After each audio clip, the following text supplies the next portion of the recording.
What is the meaning of the Doors of Stone prologue, and what theories can we discover? So, today, let us break down the prologue and examine it. I have plenty of theories. Also, I have some new evidence on something more sinister happening behind the scenes. Why don't we get into the prologue, shall we? It was still night in the middle of Noir.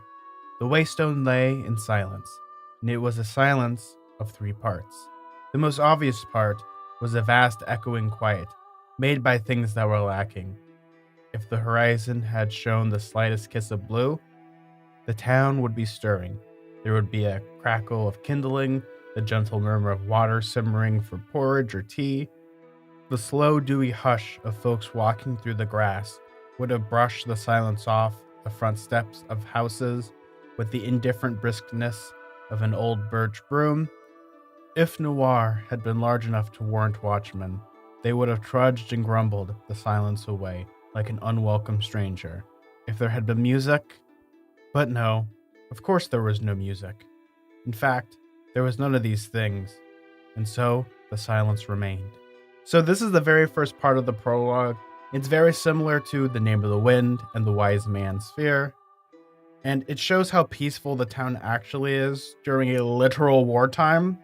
They have no guards or nothing because the town isn't big enough to really warrant it.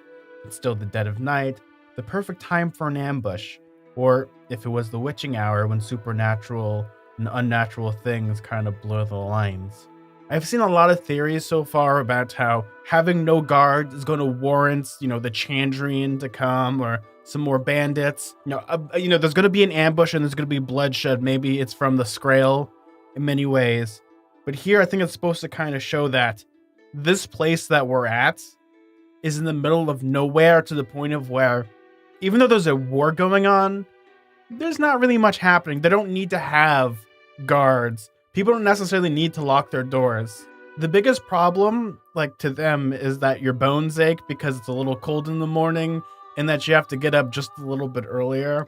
And I really do love this because it kind of makes clear that they are in the middle of nowhere. I'm sorry, Noir. I always get those two confused.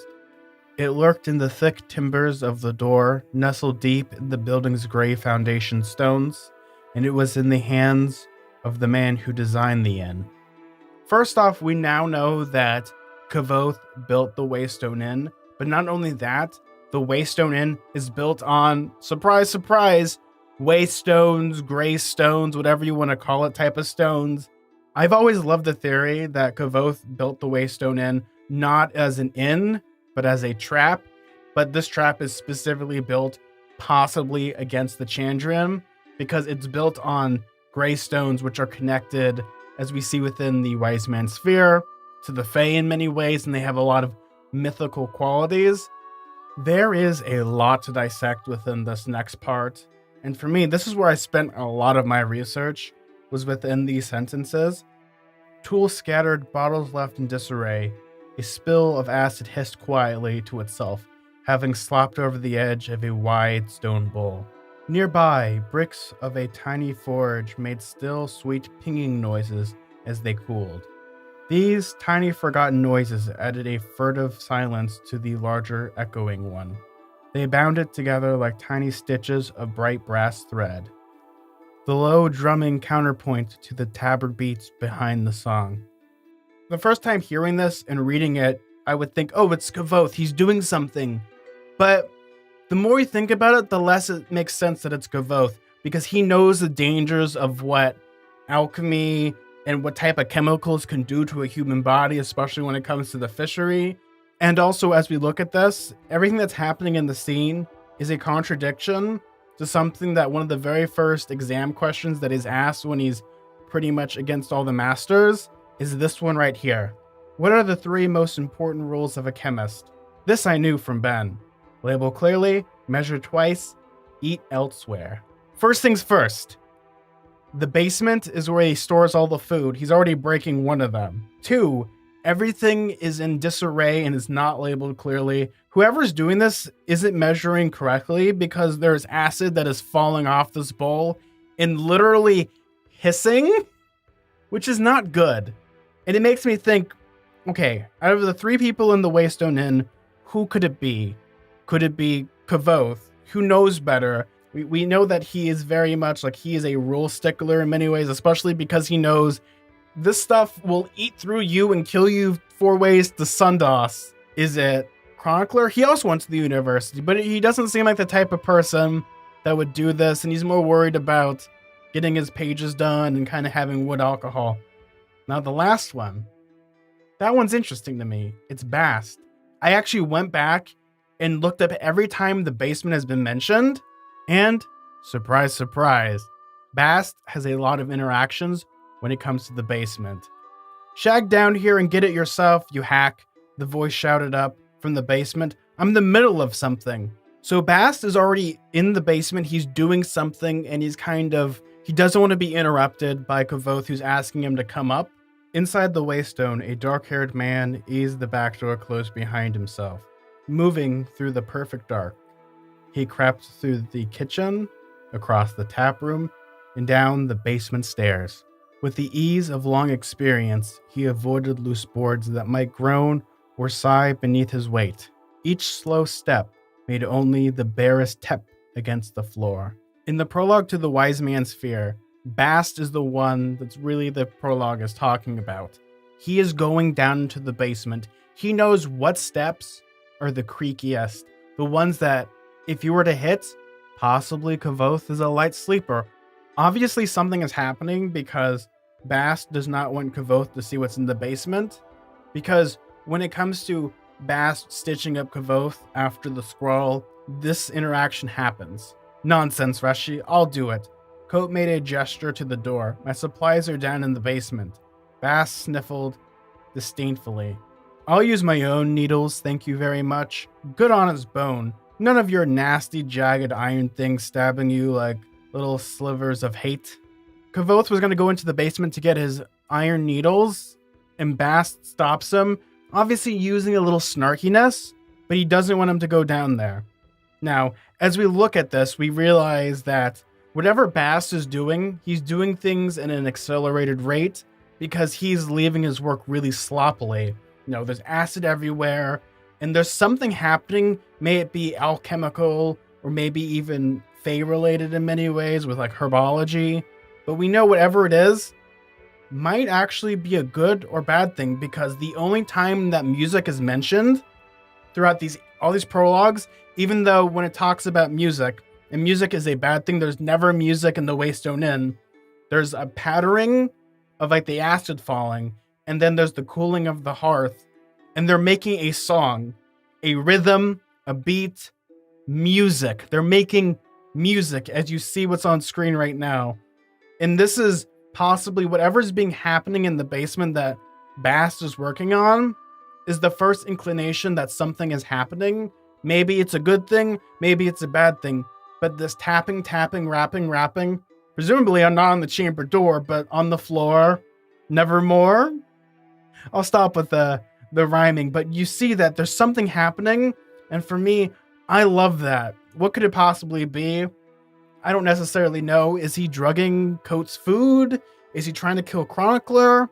It's these things you have to think about, and it's like, my first thought is, he's spiking the cider. Bast might be doing something more sinister than we think, that is dealing with the basement. Why don't we continue and get to the end?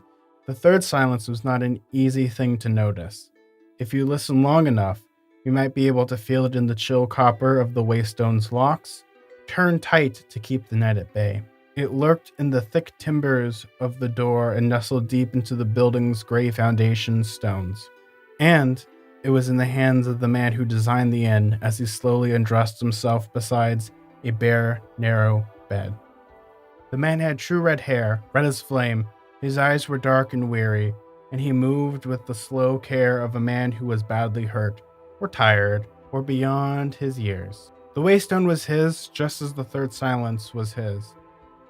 This was appropriate, as it was the greatest silence of the three, holding the others inside itself. It was deep and wide as autumn's ending. It was heavy as a great river smooth stone. It was the patient, cut flower sound of a man who was waiting to die. Wow. Every time that I read the last sentence, it always gives me chills. Doesn't matter if it's this book, The Name of the Wind, or The Wise Man's Fear. It always has this small sullen silence of sadness to me, and I absolutely love it. And there is so much to unpack because it really sets up the tone. First off, what we gotta talk about is that old beyond his years. The first couple times that I read this, I kind of pondered about it, but the more that I'm reading this, I might be reading into it a little too much, but it's going back to the theory that Kvothe is old beyond his years because he spent a lot of time possibly in the Fae where time works differently. He might have aged up or spent more time in the Fae, but time in Temerant and in the Four Corners has changed dramatically. And it would make sense within the inconsistencies that we see within the story, such as Chronicler going to the university, this war accelerating in a way that Kvothe knows that he possibly started it, as well as when it comes to it, his story of being this mighty sorcerer, this person that, people tell a story, even though it's incorrectly in the Waystone Inn, even in the middle of nowhere or wherever you want to call it, his story is being told. And again, it goes back to, this is a town that has no guards. It is quiet, it is calm, but yet Kvothe's story is still there and still out there. When it comes down to this, Kvothe is still a person that is, he just had like a really bad beating against those thugs that, Bass sent against him. Kvothe doesn't know that. He just is beaten and broken and bloody. And yet he's, waiting to die. He has like this depression, even though there's glimmers of hope when he goes from Coat to Kvothe, and he wants to open up that thrice locked chest. He wants to do a lot of these things. And this is where you look at all three prologues, and now that we have the final piece, a lot of these things are making sense, and how each prologue is supposed to set up the story tonally. And we're seeing how we go from the first prologue, where it's very melancholy, to the second prologue, which is downright depressing at times. And then we get to the third one, where you're seeing glimmers of hope. We're not talking about night entirely. We're talking about days approaching soon. It would be blue in the sky, possible music within some sinister nature of, the acid coming down. We know something's happening. We know this man, even though he's badly hurt and slowly moving, is still getting up and still walking. And even though he is awake, he's persevering and moving on, much as Kvothe in many ways when he's on the streets of Tarbean to burning down the town of Trebon. We know that one of the qualities, or even I would say a knack of Kvothe, is that he will get the shit kicked out of him, but he will keep moving forward, even to the point of where if he has to drop dead, like when he was beaten almost nearly to death by the guard, he will keep moving and he will hold that coin in his hand and keep going until he finds the salvation that he needs. And I am looking forward to the Doors of Stone in so many ways, and I can't wait. I mean, this is a small snippet, and I know Patrick Rothfuss is going to be reading a chapter, hopefully sometime in the next coming months with like a Super Avengers team, and we will see that and we're going to analyze it. But I kind of wanted to make a small little breakdown video and kind of talk about it and kind of share my thoughts. What do you all think of the prologue? Do you like it? Do you hate it? Do you have theories? What is in Bast's basement concoction? What is in the basement? Well, thank you all so much. If you like this video, maybe consider subscribing down below or leaving a like. I would really appreciate that. Well, everyone, like always, may your food and drink ever be tasteful, and may your books be filled with fantasy and adventure. Bye, everyone. See ya!